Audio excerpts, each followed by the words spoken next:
In this op-ed, Lincoln Blades argues that HBO's new show Confederate is an unnecessary series that turns a blind eye to the world we currently live in. For many Game of Thrones fans like myself, last Sunday's Season 7 premiere episode on HBO was as thrilling as it was bittersweet.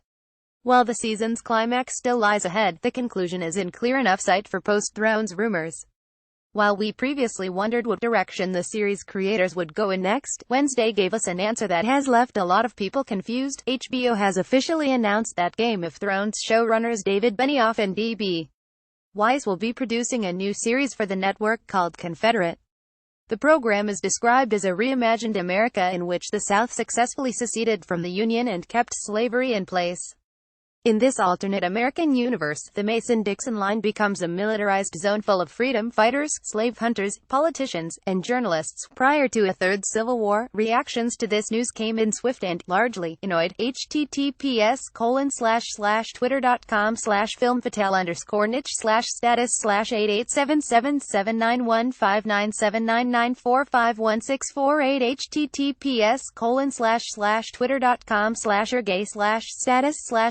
https://8877982047035596808TTPS://87792497522552833 My own initial reaction to the news wasn't anger at all, just sheer bewilderment as to why two incredibly successful white showrunners felt that in this nation, with its sordid history and current inability to collectively grapple with even the most factual truths of slavery, this is the story most important to tell.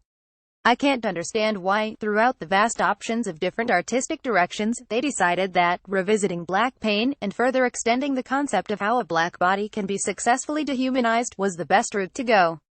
It's also very telling that the creators of a show that has been routinely criticized for its lack of diversity are attempting to seriously construct a world inherently tied to blackness, when they've been unable to even introduce complex characters of color into the fantasy world of Game of Thrones. There is an expansive pantheon of valuable shows, movies depicting African American life, such as The Color Purple, Glory, and Roots, to name a few.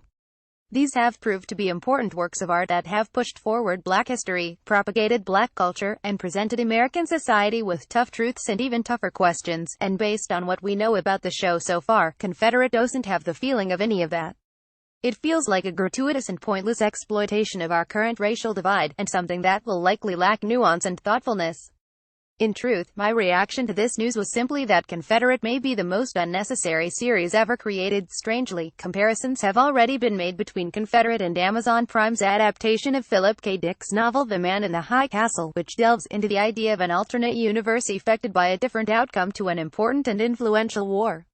In that world, which takes place in 1962, America and the Allies lose World War II to Hitler and the Axis powers, resulting in the U.S. as being divided into two parts, the Greater Nazi Reich and the Japanese Pacific States.